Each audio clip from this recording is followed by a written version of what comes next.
ভাষায় যেদিন তুমি এসেছিলে ভাবে কেঁদেছিলে তুমি হেসেছিল সবই সবাই সেদিন হেসেছিল না এর কথা বলে না ভাষা আপনি যেদিন জন্মলাভ করেছেন সেদিন আপনার মায়ের অনেক নারী ছিঁড়ে আপনি জন্ম লাভ করলেন মা জননী আপনার প্রসব বেদনায় খুব কষ্ট পেলে বিজ্ঞানীরা বলে একটা সন্তান জন্ম লাভ করার সময় তার মা যে পেট যে যন্ত্রণা যে কষ্ট পায় সেই কষ্টের পরিমাণ একসাথে 20টা হাড় ভেঙে দিলে যে কষ্ট তার চাইতে মা জননী বেশি কষ্ট পায় সন্তান জন্ম দেওয়ার সময় মায়ের জীবন বাঁচবে মা এই আশা করে না হয়তো আমি এই জীবনে শেষ এখন পদ্ধতি পরিবর্তন হয়েছে এখন আর নরমালে না এখন সব হচ্ছে সিজার তাই তো নাকি সিজার হচ্ছে মানে ওর জীবনটা 12টা বেজে যাচ্ছে যাই হোক নরমাল ডেলিভারি স্বাভাবিক প্রসেসে যখন একটা বাচ্চা জন্ম লাভ করে মায়ের পেট বেদনা যন্ত্রণা যা হয় তার পরিমাণ 20টা হাড় ভাঙলে একসাথে যে যন্ত্রণা তার চাইতেও বেশি এতটা যন্ত্রণা সহ্য করে আমাদের মা জননী আমাদেরকে জন্ম দিয়েছে আর ছেলেরা সেই মারে চিনতে দেখতেছি না তবে ফকির পাড়াটা বাদ আছে মা যদি কিছু বলে মার উপরে যে ভোল্টেজ দেয় এই মেশিনের সবচেয়ে হাই ভোল্টেজ কত 1000 ও মার উপরে যে ভোল্টেজ দিচ্ছে সে 1200 ভোল্টেজ মানে মেশিনে 1000 আছে এখানে আর ওর ভোল্টেজ কত 1200 ভোল্টেজে মার উপরে দাঁত মুখ খিচে যে করে উঠেছে মার কলিজায় আঘাত লেগেছে ছেলেরা মায়ের কলিজায় আঘাত দেওয়া যাবে আওয়াজ ভালো না হ্যাঁ না বলো দেওয়া যাবে না কোন সন্তান যদি তার মাকে খুশি করাতে পারে মায়ের সন্তুষ্ট করতে পারে মায়ের হাত ধরে ওই হাত চুম্বন দিতে পারে মায়ের পায়ে হাত দিয়ে মায়ের পায়ে হাত দিয়ে ওই পায়ে হাত দিয়ে হাত চুম্বন দিয়ে কদম বসি করতে পারে কিংবা সরাসরি যদি কোনো সন্তান তার মায়ের পায়ে চুম্বন দেয় মনে রাখবেন ও মায়ের পায়ে দেয়নি ও দিয়েছে তার জান্নাতের চৌকাঠে জুড়ে বলেন সুবহানাল্লাহ আর একটু আস্তে করে বলেন সুবহানাল্লাহ কারণ আমি বানিয়ে বলছি না আলা ইন্নাল জান্নাতা তাহতা আকদামে উম্মাহাতিকুম আলা সাবধান ইন্নাল জান্নাতা নিশ্চয়ই জান্নাত তাহতা আকদামে উম্মাহাতিকুম তোমাদের মায়ের পায়ের নিচেই আল্লাহর জান্নাত একটু মহব্বত করে বলেন সুবহানাল্লাহ কচিরা আরেকটু জোরে বলো না সুবহানাল্লাহ ওই মায়ের সাথে ভালো ব্যবহার করতে হবে এই নির্দেশ কার জোরে বলেন কার এই নির্দেশ মৌলবীর না ইমাম সাহেবের না মাওলানা মুফতি সাহেবের না পীর সাহেবের না এই নির্দেশ স্বয়ং ওই মালিক আল্লাহ কার নির্দেশ আল্লাহ যে মায়ের সাথে আব্বার সাথে ভালো ব্যবহার করলো আমার ছোট ছোট ভাইয়েরা শুনে রাখো সে তার মালিক আল্লাহ সন্তুষ্টি লাভ করবে আর যে তার মা বাপকে কষ্ট দেবে যে তার মাতা পিতাকে ব্যথা দেবে কষ্ট দেবে তার উপরে তার মালিক আল্লাহ নারাজ হয়ে যাবে কথা কি বোঝা গেল খুব সহজ সরল করে বলছি আল্লাহ পাক কোরআন শরীফে অনেক আয়াতের মাধ্যমে জানিয়েছেন ওয়াসাইনাল ইনসানা বিওয়ালাদাইহি ইহসানা রব্বুল আলামিন আল্লাহ কোরআন শরীফে জানিয়েছেন ওয়াসাইনা ইনসানা আমি আল্লাহ মানুষদেরকে নসিহত করেছি বিওয়ালাদাইহি ইহসানা তারা তাদের মা আব্বা মাতা পিতার সাথে ইহসান করবে ভালো ব্যবহার করবে বিনয় বলত হয়ে কথা বলবে আলোক সম্মান বজায় রেখে তাদের সাথে বিনয়ের সাথে নম্রতার সাথে বিনয় বনত হয়ে কথাবার্তা বলবে ভালো ব্যবহারটা করবে ও আল্লাহর বান্দা কেন ভালো ব্যবহার করবেন মায়ের সাথে কেন আল্লাহর সাথে ভালো ব্যবহার করতে হবে আমার আল্লাহ শিখিয়েছেন হামালাতুহু উম্মুহু কুরহা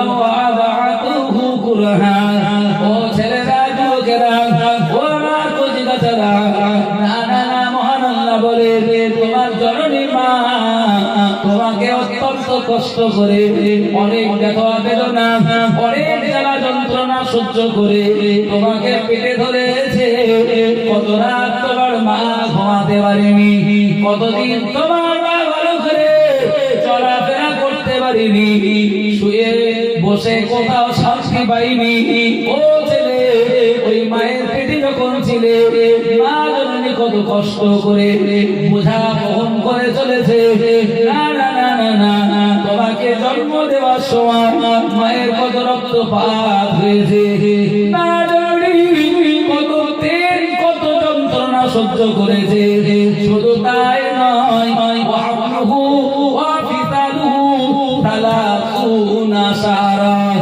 একটানা 2.5 বছর মা জননী কোলে পিঠে করে লালন পালন করেছে। 2.5 বছর মা জননী তার রক্ত থেকে তৈরি হওয়া মায়ের দুধ সন্তানকে মা জননী খাইয়েছে। জোরে সোরে বলেন সুবহানাল্লাহ। আরেকটু মহব্বত করে বলেন সুবহানাল্লাহ।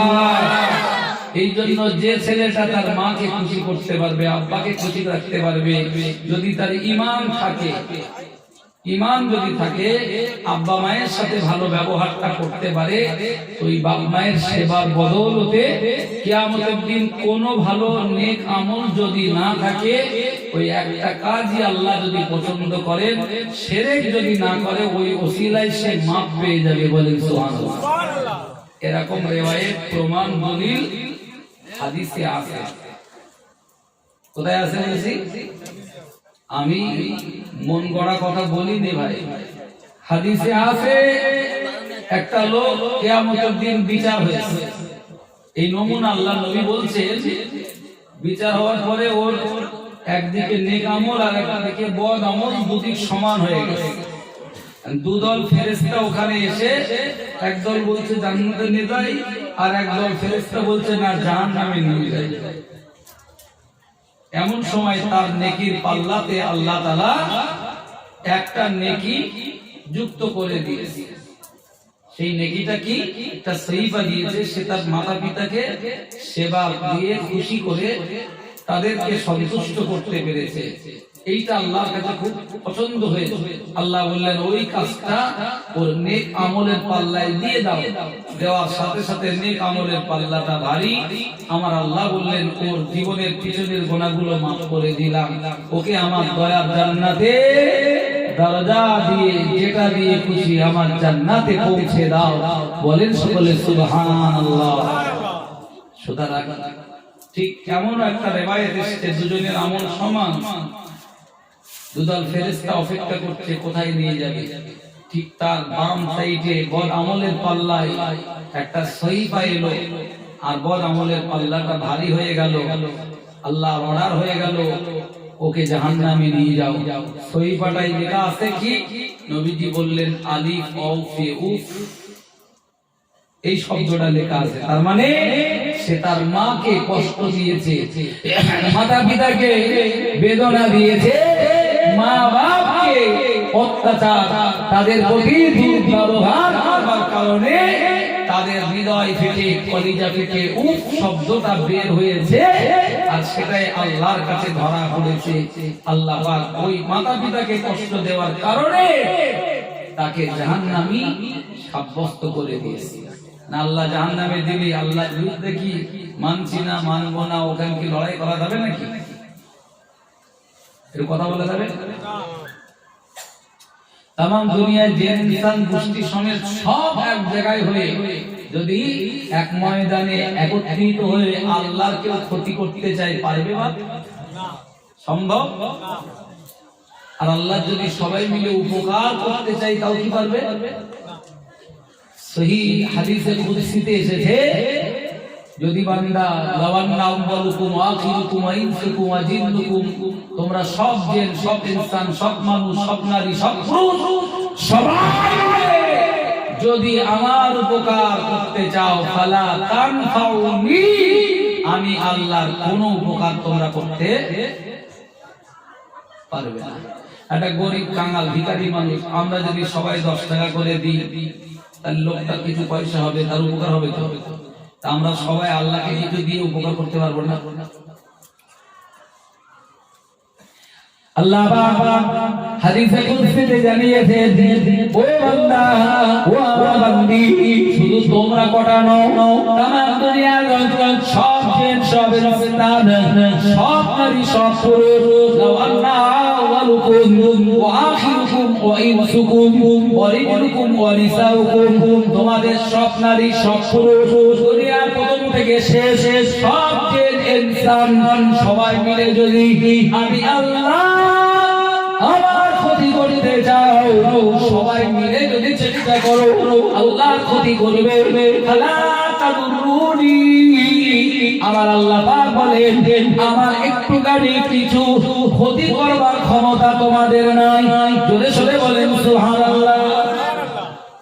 তাহলে সবাই মিলে চেষ্টা করে ফালা তানফাউনি, আল্লাহ বলছেন যে আমার উপকার করতে পারবে না, আবার সবাই চেষ্টা করে আল্লাহর ক্ষতি করতে, ফালা তাদুরুনি, ক্ষতি করতে পারবে না। আর ক্ষতি আর লাভ, উপকার আর অপকার যা হবে আমাদের, তাই কি বলে, যা হবে আমাদের, আল্লাহকে আমরা কিছু পাইয়েও দিতে পারবো না, আর আল্লাহর কিছু ক্ষতিও আমরা করতে পারবো না। সম্মানিত ভাইরা, সেই আল্লাহ যিনি ছিলেন, আছেন এবং থাকবে, তিনি চিরঞ্জীব, অমর, তিনি আছেন, ছিলেন এবং থাকবে।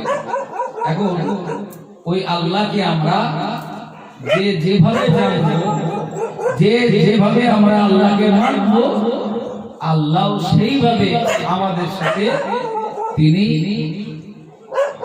তার পরিচয়টা, তার প্রকাশটা করবেন। ভাই আমার, আল্লাহ হচ্ছেন আলিমুল বিযাতিস সুদূর, আল্লাহ হচ্ছেন সামিউল বাসীর, আল্লাহ হচ্ছেন আলা কুল্লি শাইইন কাদির। সব ক্ষমতা আল্লাহর হাতে। সব ক্ষমতা কার হাতে? একটু কথা বলেন আমাদের, সব ক্ষমতা আল্লাহর হাতে। আমরা যারা এখানে আছি, এক্ষুনি সব বেঁচে বসে আছি, জীবনে আছি, আল্লাহ ইচ্ছা করলে এই মুহূর্তে আমাদের মারতে পারবে না, পারবে না? আবার আল্লাহ ইচ্ছা করলে আমাদের বাঁচিয়েও রাখতে পারবে। ফেরাউন এত বড় খোদা, ওর উপরে কেউ কথা বলার মতো ছিল না। জি, শত শত বছর সে খোদাই দাবি করে বসে আছে, কোনদিন জ্বর সর্দি কাশি হয়নি, জ্বর সর্দি কাশি হয়নি। সে মনে করেছিল আমি মরবো না, ফেরাউন মনে করেছিল আমি মরবো না, কিন্তু ও জানে না যে ওর মরণ লোহিত সাগরে ডুবে মরতে হবে। বলেছে না, বলেনি? 3116 বছর লোহিত সাগরের নিচে পানির ভিতরে পড়ে থাকে। হাঙর, কুমির, জলস্কন্দ, জলস্থি, কোন সাগরে যত জন্তু জানোয়ার আছে, সামুদ্রিক শূকর, কুকুর, হাঙর, কুমির, কেউ ফেরাউনকে খায়নি, শালা পচিউনি, গলিউনি। ওইভাবে সাগরের পানি নিচে পড়ে আছে। কোরআনে যখন বলা হলো, কোরআনের মধ্যে যখন লেখা দেখা গেল যে ফেরাউন, ওকে আল্লাহ কিয়ামত পর্যন্ত অক্ষত রেখে দেবে, ওর শরীর মাছেও খাবে না, হাঙর কুমিরও ছবে না, ও পচবেও না, নষ্ট হবে না, গলেও বিগলিত হবে। কোরআন আসার পরে কোরআন নিয়ে গবেষণা করে এবারে লোহিত সাগরে ডুবুরি নামিয়ে দেওয়া হলো। কি নামিয়ে দেওয়া হলো? ডুবুরি। ডুবুরিরা খুঁজে খুঁজে মালের পেয়ে গেল। কার? দেখে শালা সাগরের নিচে ওইভাবে পড়িয়ে আছে। কতদিন? 3116 বছর। 3116 বছর পানির নিচে যদি একটা মানুষ থাকে, তারা কিছু পাওয়া যাবে? কবরস্থানে মাঝে মাঝে কবর খুঁড়তে যে পূর্ণ কবর পাওয়া যায়, হয়তো একটা দেখ হাড় পাওয়া যায়, এই হাড়টা দেখ কার, এ সুখে বলা যাবে না? হাড় থেকে কারোর নিশানা করা যাবে? হয়তো 100 বছর আগের একটা কবর মাটি হয়ে গেছে, এখন হাড় একটা দুটো পাওয়া গেছে, এই তো হয় নাকি? 3116 বছর দরিয়ার তলে পানির ভিতরে মাল আছে, পচলো না, মাটিও হলো না। আল্লাহ পাক কোরআনে বলছেন, আল ইয়াউমা নুনাজ্জিকা বিবাদানিকা লিতাকুনা লিমান খালফাকা আয়া। তোর নিদর্শন বানিয়ে রেখে দিলাম। ওরে ফেরাউন, তুই তো বাঁচতে চাইছিস আমার কাছে, আমি তোর ডেড বডিটা বাঁচিয়ে রাখবো, বিনা ওষুধে তোরে মমি করে কিয়ামত পর্যন্ত আমি ওইভাবে রেখে দেব। শুকর, কুকুর, কোন হিংস্র জানোয়ার, এমনকি পানিতে থাকা হাঙর, কুমিরও তোর ছবে না, দুনিয়ার মশা মাছিও তো ধারে যাবে না, কিয়ামত পর্যন্ত সুটকি বানিয়ে রেখে দেব। তার কারণ তোর মতো যত ফেরাউন দুনিয়ায় আসবে, সে মোদি হোক আর অমিত শাহর মতো হোক, তারা যেন তোরে দেখে একটু শিক্ষা লাভ করে। কিন্তু এর পরেও শিক্ষা কি হচ্ছে ভাই? শিক্ষা কি নিচ্ছে? এরা মনে করেছে জনগণের ভোটলে ক্ষমতায় এইছি মানে যা মন চাই তাই করব। ওরা কি মরবে না নাকি? একবার মুখ ছুবড়ে পড়লো, মনে করলো দাওয়াত খাইলে শয়তানের মরণ টপ করে হয় না, হয় কি? অনেকে এত দোয়া করতেছে আল্লাহর মরণ দাও, কিন্তু মরে না কেন বলেন? যে যত বাড়ে আল্লাহ একটু বাড়তে দেয়। ফেরাউন কম বাড়া বেড়েছিল, শুধু মুসা নবীকে দুনিয়া আসতে দেবে না। ভালো করে কান লাগা, ও জ্যোতিষীরা বলেছে, ফেরাউন তোমার দেশে একটা ছেলে জন্ম লাভ করবে, সেই হবে নবী, সে হবে রাসূল, তার হাতে তুমি ধ্বংস হয়ে যাবে, তার কাছে তুমি পরাজিত হবে। ফেরাউন বলে, তাই নাকি? এমন একটা ছেলে জন্ম লাভ করবে, তার হাতে আমি ধ্বংস হব? ঠিক আছে, আজ থেকে আইন করে দিলাম, যত ছেলে জন্ম লাভ করবে সবাইকে আতুর ঘরে জবাই করে দেবো। ফেরাউন আইন করলো। ফেরাউনের জল্লাদেরা এবারে অস্ত্র নিয়ে, তলোয়ার নিয়ে বের হলো। যে বাড়িতে বাচ্চা জন্ম লাভ করে, ইযাবদিহু আবনাআহু ওয়া ইয়াসতাহি নিসাহু, পুত্র সন্তান হলে ওদের জবাই করে, কন্যা হলে বাঁচিয়ে রাখে। ফেরাউনের এই আইন চলছে দেশে কয়েক বছর। মুসা নবীকে আসতে দেবে না বলে ফেরাউন এই বাচ্চাদের জবাইয়ের অর্ডার করলো। তাফসীরে কুরতুবীতে লেখা আছে, ফেরাউনের জল্লাদেরা 60 থেকে 90,000, কত বলেছি? 60 থেকে 90,000 পুত্র শিশু সন্তান তাদেরকে জবাই করলো। আল্লাহর বান্দা বান্দি মনে রাখুন, রাখে আল্লাহ মারেকে, আল্লাহ যদি বাঁচান দুনিয়ার কোন শক্তিটাকে কিছুই করতে পারে না। এটা আল্লাহর কোরআন দিয়ে বোঝা যায়। আল্লাহ পাক রব্বুল আলামিন ওই সময়ে মুসা নবীকে দুনিয়ায় পাঠালেন। মুসা নবীর মা গর্ভবতী হলেন।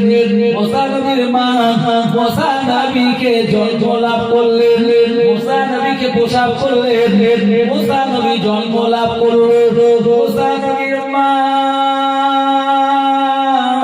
খুবই উদ্বিগ্ন, খুবই চিন্তিত।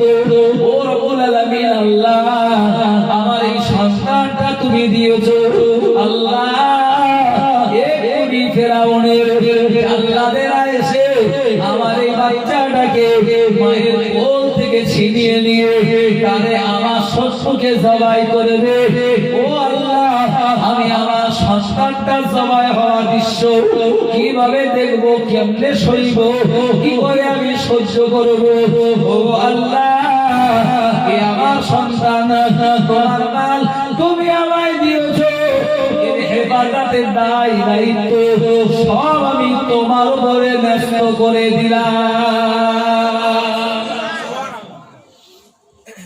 আমার আল্লাহ পাক রব্বুল আলামিন ওই সময় মুসা নবীর মাকে জানিয়ে দিলেন। কোরআন শরীফে আমার আল্লাহ ব্যক্ত করছেন, আমার আল্লাহ বলছেন ওয়াহাইনা ইলা উম্মি মূসা আরজিহি, আমি আল্লাহ পাক ওই সময় মুসার মায়ের কাছে বার্তা পাঠালাম, ও মুসার মা আন আরজিহি, তুমি তোমার বেটা মুসাকে দুধ খাওয়াও। সুবহানাল্লাহ, তুমি নির্ভয়ে দুধ খাইয়ে যাও। তাফসীরে আছে মুসা নবীর মা মুসা নবীকে 6 থেকে 8 মাস একটানা কোলে দুধ খাইয়েছে, একটানা 6 মাস কোলে রেখেছে। এর মধ্যে হাজার হাজার শিশুদেরকে জবাই করছে ফেরাউন, কিন্তু মুসা নবীকে জবাই করতে পারে। মুসা নবীর বাড়ির আশেপাশে আসে আর ওদের মন ভুলে যায়, ওরা চলে যায়। ভুলিয়ে দেয় কে? আমরা মাঝে মাঝে ভুলে যাই না, যাই না? আমাদের আদি পিতা আদম আলাইহিস সালামও ভুলে গিয়েছিল, গাছের কাছে যেতে মানা ছিল না, কিন্তু শয়তান এমন ধোঁকা দিয়েছে, এই গাছের কাছে যদি যাও আর এর ফল যদি একবার খাও চিরদিন জান্নাতে থাকবা, কিন্তু তোমরা তো থাকতে পারবে না, তাই তোমাদের জন্য আমি মায়া কান্না কান্দিতেছি।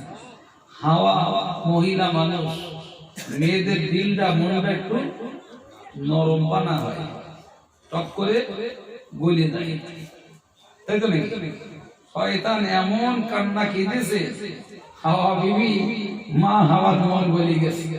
এসে আদম আলাইহিস সালামের বলতেছে, জানো ওই যে মুরব্বী লোকটা এত কান্না কাঁদিতেছে, ও নিজের জন্যই কাঁদে না, আমাদের জন্যই কাঁদিতেছে। বলে কেন? বলে ওই গাছের কাছে যদি একবার যায় আমরা ফল খাই, চিরদিন আমরা এই জান্নাতে থাকতে পারবো বলেছে। আদম আলাইহিস সালাম একটা রাস করেছে, তাড়া দিয়েছে, হাওয়া বিবি একটু চুপ হয়ে গেছে। পরের দিন ফের আবার শয়তান ধোঁকা দিয়েছে, হাওয়া বিবির মন একটু গলে গেছে। আদম আলাইহিস সালামকে এসে ওই একই কথা শুনিয়েছে। আদম আলাইহিস সালাম আজ একটু বকা দিয়েছে, তবে আগের দিন যে মেজাজ ছিল একটু কমে গেছে। পরের দিন ফের আবার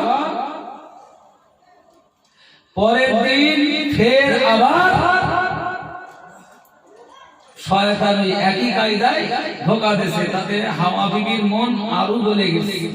এইবারে আদমকে ভালো করে পাড়ু করে ফেলেছে।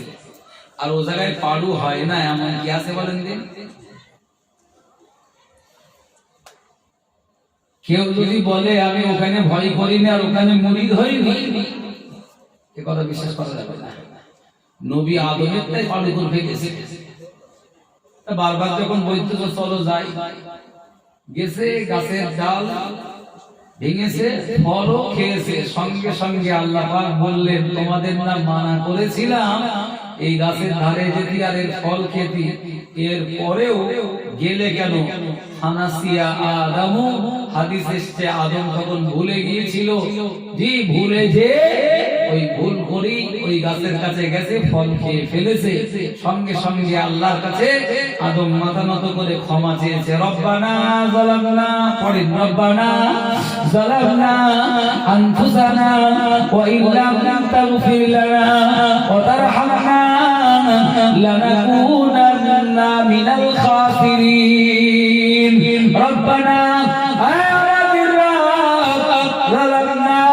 আমরা অত্যাচার করেছি আনফুসানা, আমাদের নফসের উপরে, ওয়া ইল্লাম তাগফির লানা, আমাদেরকে যদি ক্ষমা না করো, ওয়া তারহামনা, আমাদের প্রতি রহম না করো, লানাকুনান্না মিনাল খাসিরিন, আমরা তো ধ্বংস হয়ে যাব। বহুত কাঁদা কেঁদেছে, অবশেষে আল্লাহ ক্ষমা করেছে। আমার বক্তব্য হলো মানুষ ভুলে যায়, তো ওরা আসে মুসা নবীর সন্তানে, কিন্তু এসে ভুলে যায়, আল্লাহ ভুলিয়ে দেয়। যখন ওরা জানতে পেরেছে হ্যাঁ মুসা নবী মনে হয় এসে গেছে, ফেরাউন ওদেরকে বলেছে মেরেই আসতে হবে, এবারে আর উপায় নেই। ওই সময় আল্লাহ বললেন, ওয়াহাইনা ইলা উম্মি মূসা, আমি মাকে মুসার মাকে বললাম, আনা আরজিহি, মুসা নবীকে মুসা বেটাকে দুধ পান করাও।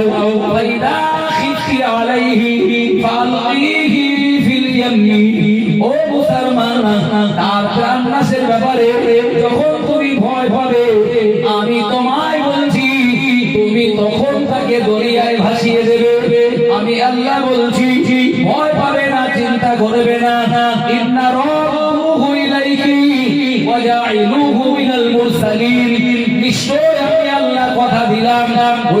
মুসাকে তুমি তোমার মা ওই মুসাকে মা হয়ে ওকে দরিয়ায় ভাসিয়ে দেবে, ওকে তুমি ফেলে দেবে, আর আমি আল্লাহ ওরে বাঁচিয়ে তোমার করে নিরাপদে ফিরিয়ে দেব। জোরে বলে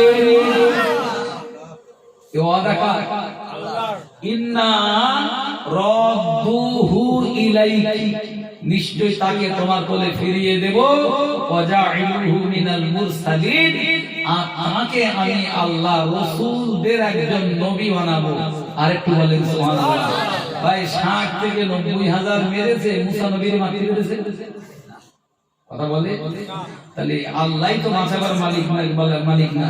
সেই ফেরাউন মুসা নবী আর তার সঙ্গী সাথীদের মারবার জন্য তাড়া করলো। মুসা নবী আর তার সাথীরা দরিয়া পার হয়ে গেল।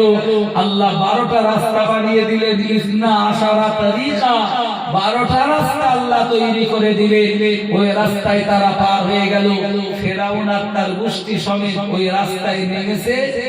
ওই রাস্তা আল্লাহ ফরিয়াদ করছে, আল্লাহ তোমার কুদরতের রাস্তায় ফেরাউন যাবে, এটা তো আমি মানবো না।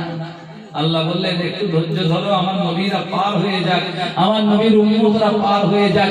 যেই পার হয়ে গেছে আল্লাহ রাস্তা গায়েব করে দিয়েছে। দরিয়ার মাঝখানে ওই একদিনই সূর্যের আলো পড়েছে, আর ওই দরিয়ার মাঝখানে সব ডুবে নাকানি চুবানি খেয়ে ওই ওহালা বাইনাহুমুল মাউত ফাকানা মিনাল মুগরাকিন, দরিয়ার পানির ভিতরে সব ধ্বংস হয়ে গেছে। ফেরাউন তখন একবার ডুবে আর একবার উঠে, তখন একটু বেঁচে আছে। কোরআন শরীফে মহান আল্লাহ ব্যক্ত করেছে, ও দুনিয়ার বান্দা বান্দি মনে রাখো, ফেরাউন আমার কাছে তখন আমার কাছে বলল, আমার কাছে বাঁচার জন্য, আমার কাছে বাঁচার জন্য ও তখন কাকুতি বিরোধী করলো। মুসা নবীকে ডাক দিয়ে বলল, ও মুসা আমি ঈমান আনছি, আমি মুসলমান হচ্ছি, আমারে বাঁচাও, আমারে বাঁচাও। মুসা নবী বললেন, ইন্নাল্লাহা ইউহয়ি ওয়া ইউমীত, বাঁচাবার মালিক মারবার মালিক আল্লাহ, আমি বাঁচাতে পারি না, মারতে পারি না। ও তখন বলল, ফেরাউন বলল, আমানতু আন্নাহু লা ইলাহা ইল্লাল্লাযী আমানাত বিহি বানু ইসরাঈল, আমি ঈমান আনতেছি ওই রবের উপরে, যে রবের উপরে বনি ইসরাঈলেরা ঈমান এনেছে এবং তারা নিরাপত্তা লাভ করেছে, দরিয়া পার হয়ে গেছে। আনা মিনাল মুসলিমিন, আমি তো মুসলমান, তার মানে আমি ঈমান আনতেছি, আমি মুসলমান দাবি করছি। এরপরেও আল্লাহ তুমি আমার চোবাও কেন? খেলাই করে ফেরাউন ঈমান আনতেছে, বুঝতে পেরেছেন? খেলাই করে ফেরাউন মুসলমান দাবি করছে। আমার আল্লাহ জবাব কি দিয়েছেন জানেন? কোরআন স্পষ্টই বলে দিয়েছে। আল্লাহ পাক বলছেন, আল আন, আজকে আজ, আল আন আজ কিসের মুসলমান, কিসের মুমিন? ওয়াকাদ আসাইতা ক্বাবলু ওয়া কুনতা মিনাল মুফসিদিন, তোর অতীত জীবনটা ফিরে দেখ, তুই কিসের মুসলমান? তুই তো সন্ত্রাসী, তুই তো জালেম। আর জালেম হিদায়াত পায় না, জালেমকে মাফ করা হয় না। তাই সেই ফেরাউনকে সেখানেই ডুবিয়ে মারা হয়েছে। আর ওই দরিয়ায় 3116 বছর ডুবে থেকে তারপরে তার লাশ উদ্ধার করে এখনো মিশরে রাখা আছে না নেই? আপনি দেখতে চাইলে ইন্টারনেটে ফেরাউনের লাশ সার্চ করুন, ইন্টারনেটেও পাবেন, এখনো তা সেই দৃশ্য দেখা যাবে। তবে আমি অনেকবার দেখেছি, তো আমার যেটা মনে হয়েছে, শয়তান তো কখনো আমরা দেখতে পাইনি, ভাই কি ইবলিস কেউ দেখেছে? যদি টাটকা শয়তান দেখতে চান, ফেরাউনের লাশটা দেখবেন আর আপনার মনের ভিতরে একটা ঘৃণা তৈরি হবে, মনে হবে টাটকা শয়তানটা দেখতেছে। ফেরাউন শেষ, নমরুদও শেষ, দুনিয়ার বড় বড় জালেমরাও শেষ। কোরআন শরীফ এসেছে একটা জাতির কথা, এরাম। আমি খুব শর্ট করছি। এরাম জাতি, এরা ছিল ইমাম, ইরামাদাতুল ইমাম আল্লাতী লাম ইখলাক মিসলুহা ফিল বিলাদ, যাদের সম্পর্কে তাফসীরে লেখা আছে এরাম এই জাত 400 গজ লম্বা ছিল। কত ভাই? আর এই বডি ছিল 80 গজ। আচ্ছা, 400 গজ লম্বা মানে কত হাত? গজের হিসাব আমি ভালো বুঝিনি, তো বলেন। হ্যাঁ, 800 হাত। 1.5 ফুট একটা হাত, তাহলে 800 হাত মানে 1200 ফুট, তাই তো নাকি? কম বেশি তাই হবে তো নাকি? এক হাত মানে প্রায় 1.5 ফুট। তো ভাই 1200 ফুট লম্বা ধরে আর 80 গজ চওড়া, 80 160 হাত যদি লম্বা হয়, এই চওড়া হয়, তাহলে ওর সঙ্গে 160 এর সঙ্গে 8 60 জুড়ে দেন 220 ফুট, তাই তো নাকি? 220 ফুট চওড়া আর 1200 ফুট লম্বা, এই আকার, এই গোলাকার, এই বিশাল পাহাড়ের মতো একটা লোক যদি ঝপ করে এখানে এসে পড়ে সামনে, যে কটা লোক আমরা আসি চোখ দিয়ে আর কিছু দেখতে পাবো না কিনা? চোখ আঁতা হবে, দাঁত লাগবে না লাগবে না? কত লম্বা লোক বলেছি? আরে মানুষের কথা বলছি, মানুষ। তাফসীরে লেখা আছে, আমি গাঁজা খেয়ে বলছি। কোরআন শরীফে এই ঘটনা আছে। 1200 ফুট লম্বা আর 220 ফুট, 240 ফুট মানে, এবার ওইটা ওই আকারে গোলাকার, চওড়া বলিস তো, এবার ওইটা গোলাকার ধরে, তাহলে কত মোটা সে জন্তু হবে? সেই সব জাতির শক্তি কত, পাওয়ার কত, পৃথিবীতে তারা এক খেলা খেলে গেছে। পাহাড় কেটে বাসা বেঁধেছে, পর্বত কেটে তার ভিতরে বাসা বেঁধেছে। যদি মনে করে একটা গাছ উপড়াবো, এরকম দুটো আঙুল যদি টান মারে গাছ উপড়ে যাবে, তাদের যা শক্তি। যদি মনে করে যে খানিকটা জায়গা ধরে ঠেলে ওই দিক দেবো, তা ওদের যা শক্তি আছে, মনে করুন ওরা যদি বেশ কয়েকজন লোক একসঙ্গে লাগে, তা ফকির পাড়া ঠেলে ধনী পাড়ায় যাবে। আমি গল্প বলছি না, ওদের যা বর্ণনা তাফসীরে আছে, সে জাতিও আমার আল্লাহ সাইজ করে দিয়েছে। এখন একটা জাত আছে, একটা জাতি দুনিয়া এখনো আছে, তারা কিয়ামতের আগে বের হবে। তাদের নাম কি বলেন মনে আছে? ইয়াজুজ মাজুজ। তারা এসে শুধু সমুদ্রের মুখ লাগিয়ে চুমুর দেবে, সমুদ্রের পানিগুলো চুমুর দিয়ে শেষ করে দেবে। তাছাড়া মনে হয় চোখ লেগে যাচ্ছে, ঘুম লেগেছে, একটু দোয়া করবো আর না ভাই। তারা গাছের পাতাগুলো যা আছে, এই সবুজ গাছপালা, বাদা বন জঙ্গল যা দেখতে পাচ্ছেন, ওগুলো ভাই একবার এক মুহূর্তে ধরবে তো একদম পুরো ফিনিশ করে দেবে। এই পৃথিবীর উপর তারা তাণ্ডব চালাবে, আসবে। তারা জন্মায় কিন্তু মরে না। মানুষের চাইতে তাদের সংখ্যা কত বেশি, হিসেব করে দেখেন। হাদিসের বর্ণনায় এসেছে মানুষ 1000-এ 1 জন, ওরা হবে মানুষের অনুপাতে 99 মানে 999 জন। একটা মানুষ পিছু আমাদের পিছনে ওরা আছে 999 জন। পৃথিবীতে মানুষ সংখ্যা কত, তাও তো কত মানুষ মরে কবরে দিয়ে মাটি হয়ে গেছে, ওরা একটাও মরেনি। ওরা সব জন্মাচ্ছে কিন্তু মরতেছে না।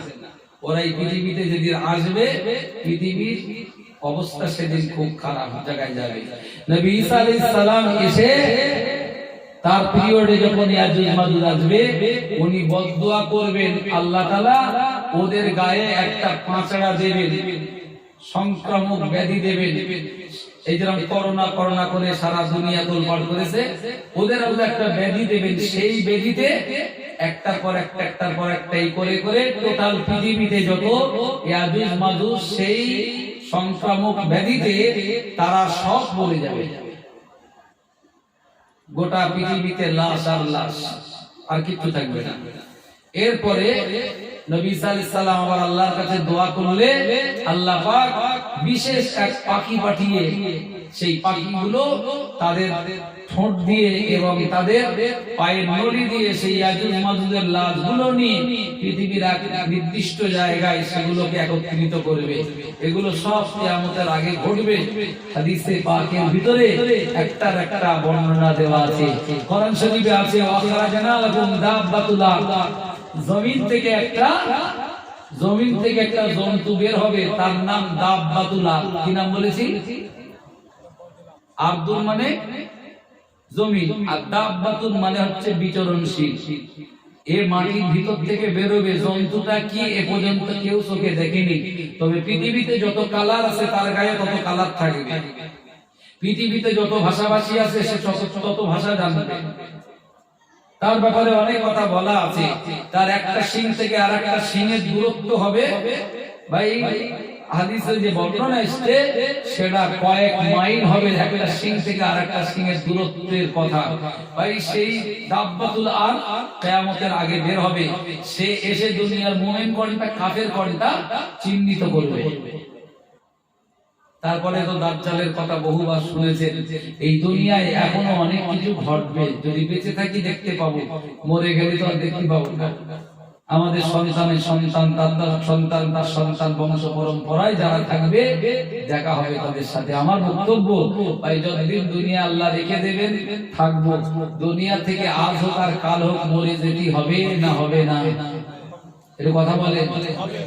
সবাই মরে যাবে, আমিও যাবো, চিরদিন কেউ থাকবো না।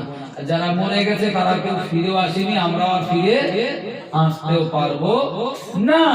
সুতরাং আমার বক্তব্য, যেদিন কেউ মরে যায়, হাদিস বলছে এই কবর পর্যন্ত 3টি জিনিস যায়। দুটো ব্যাকে ফিরে আসে আর একটা জিনিস তার সাথে যায়। একটা জিনিস সাথে যাবে, দুটো ফিরে আসবে। ফিরে আসবে কি? নাম্বার 1 সন্তান। আপনি মরে গেলেন, আপনার 5টা সন্তান, ছেলে মেয়ে যা আছে, কবর পর্যন্ত মেয়েরা যায় না, যায় ছেলেরা। মাটি দিয়ে কাঁদতে কাঁদতে ওরাও বাড়ি আসবে। আসবে না? একটু কথা বলে। ওরাও বাড়ি আসবে। কবর দিতে, কবর করতে যা লেগেছে, কোদাল বলেন, পাশ কোদাল বলেন, আর কোদাল মানে ছোট কোদাল, হাত কোদাল বলেন, আর যা বলেন কবর সাইজ করতে যা লাগে, ও জিনিস মালগুলো ফিরে আসবে না? জি, এমনকি খাজুরের ডাল কাটার জন্য যে অস্ত্রটা নিয়ে গেছেন সেটাও বাড়ি আসবে। বাঁশ কাটার জন্য যে দাগ কুরুল লেগেছে সেগুলো বাড়ি আসবে। বেড়া দেওয়ার জন্য যা নিয়ে গেছেন সব বাড়ি নিয়ে আসবে। হয়তো 1 দিন 2 দিন 3 দিন দেখতে যাবে, জিয়ারত করবে, তারপরে আর কেউ ফিরেও দেখবে না। আমাদের বাপ মার কবর, দাদা দাদির কবর আমরা কত যাচ্ছি দেখতে। কবরে যেটা যাবে বাবা, কবরে যেটা যাবে মায়েরা, সেটা হচ্ছে আমল, সেটা হচ্ছে নামাজ, সেটা হচ্ছে রোজা, সেটা হচ্ছে দান সাদকা, সেটা হচ্ছে নেক আমল, ভালো কাজ। হাদিসে এও বলা আছে, মান কানা ইউমিনু বিল্লাহি ওয়াল ইয়াউমিল আখির ফালিয়াকুল খায়রা। যার আল্লাহর উপরে বিশ্বাস আছে, পরকালের বিশ্বাস যার আছে, সে যেন ভালো কথা বলে। ভালো কথাটাও একটা নেকির কাজ। যদি ভালো কথা না বলতে পারে, মন্দ কথাটাও যেন না বলে। ফাল ইয়াসমুত, ভালো কথা না বলতে পারো বাবা, চুপ থাকো। আমরা তো কত গাল গপ্প, কত ঠাট্টা বিদ্রুপ, রস রসিকতা, কত তুচ্ছ তাচ্ছিল্য, কত গীবত গেল্লা, পরনিন্দা, পরচর্চা, চার দোকানে বসে ঘন্টার পর ঘন্টা চালাচ্ছি। 180 মাইল বেরিয়ে একবার হিসেব করি নে। এই জবাব দিয়ে যা বলছি, চোখ দিয়ে যা দেখছি, কান দিয়ে যা শুনছি, সবটার পাই টু পাই আল্লাহর কাছে একদিন জবাব দেওয়া লাগবে। অতএব আলোচনা দীর্ঘায়ু নয়, লম্বা নয়। আমি আলোচনার ইতি সমাপ্তি টেনে আপনাদেরকে বলছি, আমার এই কচি ছোট ছোট যুবক ভাইরা, মানে তরুণ ছেলেরা এবং সমবয়স্ক কিছু বন্ধুরা প্রতি বছর এই সভাটার আয়োজন করে। এটা চলবে না বন্ধ করে দেবেন? একটু মন থেকে বলে, একটু মন থেকে বলেন, চলবে না বন্ধ করে দেবেন? যদি বন্ধ করে দেন, বিশ্বাস করেন এদের ধরে রাখতে পারবেন না। এরা সামনে বছর আবার আসলে দেখবেন, হয়তো সবাই না, কিছু বলবে সভা যখন বন্ধ, বক্স লাগাও। ওই যে রাস্তায় যখন যায় না, এখন তো জানুয়ারি শেষ হয়নি, আজকেও দেখলাম যাতায়াতের সময় যে বক্স বাজাচ্ছে রাস্তা চাপতেছে। আর ওই বক্স যখন বাজিয়ে রাস্তায় যায়, আমি গাড়ি গেল সাইড দেই বেশি করে, ভয় লাগে আমাদের। তো আমার এই যুবক ভাইদেরকে আল্লাহ হেদায়েত দিয়েছে, ওরা